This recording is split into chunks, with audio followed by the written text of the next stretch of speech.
Film akan dibuka dengan memperlihatkan seorang siswa cantik bernama Nami yang sedang berbincang dengan ibunya. Kita sebut saja ibunya si Nami ini dengan nama Tante Susi.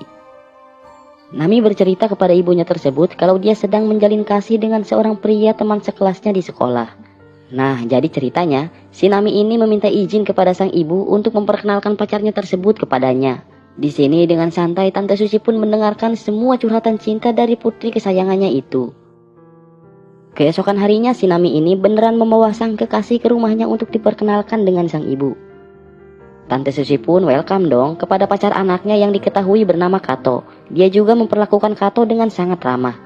Saat mengobrol, si Kato ini terlihat begitu gugup saat ditanya oleh Tante Susi. "Udah, kamu santai aja yang, mamaku baik kok, gak usah grogi kayak gitu," kata Nami untuk menenangkan pacarnya. Singkat cerita, waktu pun sudah menjelang malam. Kato pun pamit pergi kepada Nami dan Tante Susi. Setelah itu, Tante Susi pun mengobrol dengan Nami dan mengatakan agar Nami jangan kelewat batas kalau pacaran. Tante Susi juga bilang kalau Nami harus tetap menjaga sopan santun dan harga diri sebagai seorang wanita yang berpendidikan. Wah, Tante Susi ini emang ibu yang sangat baik dan perhatian ya sama anaknya. Saat Nami tidur, Tante Susi ini diam-diam mengirimkan pesan kepada Kato agar datang lagi ke rumahnya besok. Dan benar saja keesokan harinya Kato pun datang ke rumah Tante Susi dan langsung disambut hangat oleh sang tante. Mereka pun kemudian berbincang-bincang berdua di ruang tamu. Di sana Tante Susi meminta agar Kato bisa menjaga perasaan putri semata wayangnya itu. Tapi ternyata ada maksud lain dari percakapan mereka di sana.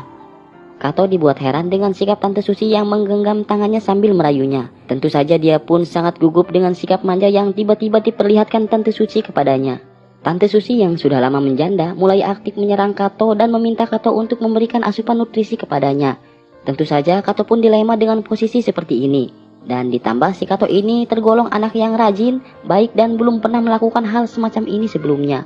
Tante Susi yang tahu akan hal itu menyuruh Kato untuk tetap rileks dan biarkan sang tante yang mengatur temponya. Akhirnya Kato pun cuma pasrah meskipun sebenarnya dia takut ketahuan oleh Nami nantinya. Dan di sini kemudian adegan pun terjadi dengan durasi yang cukup panjang. Wow, coba kalian bayangin deh, posisi kalian ada di posisi si Kato. Kira-kira nih ya, apa iya kalian bakalan kabur? Ya enggak lah. Malam harinya Tante Susi pun mengatakan kepada Nami agar dia waspada kepada si Kato.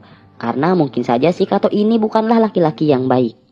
Nah, mendengar hal itu, Nami pun hanya bisa terdiam mendengarkan nasihat dari ibunya. Singkat cerita, esoknya si Kato pun pergi berkunjung ke rumah Tante Susi lagi. Di sana terlihat Nami yang sedang menyiapkan makan siang untuk kekasihnya itu. Tapi saat berbincang, si Kato ini malah keceplosan dengan menanyakan kemana ibunya kok nggak kelihatan.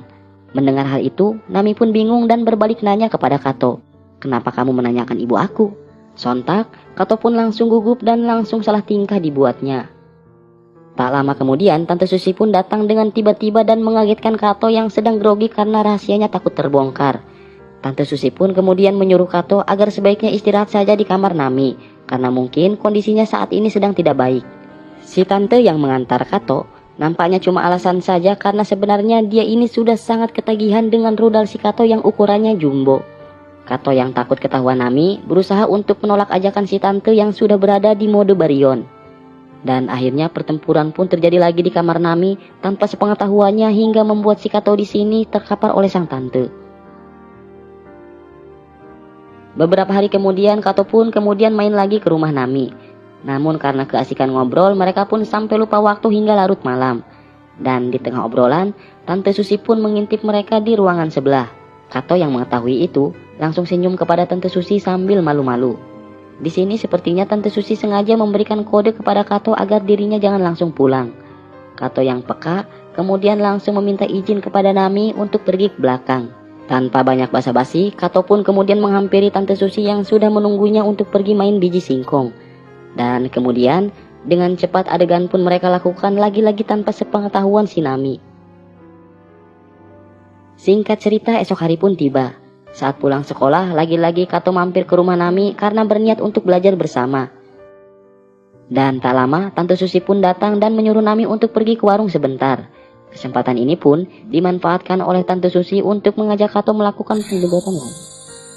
Kato yang sudah terbiasa tanpa ragu-ragu lagi untuk menerima ajakan Tante Susi dengan pasrah. Udahlah tante, mau digimanain aja terserah tante lah. Kato mah cupu, mau nurut aja sama tante. Adegan yang tak terhindarkan ini pun membuat mereka lupa kalau sebentar lagi Nami akan datang. Dan tak lama kemudian, saat Nami membuka pintu, terlihat ibunya bersama sang kekasih sedang adu mekanik.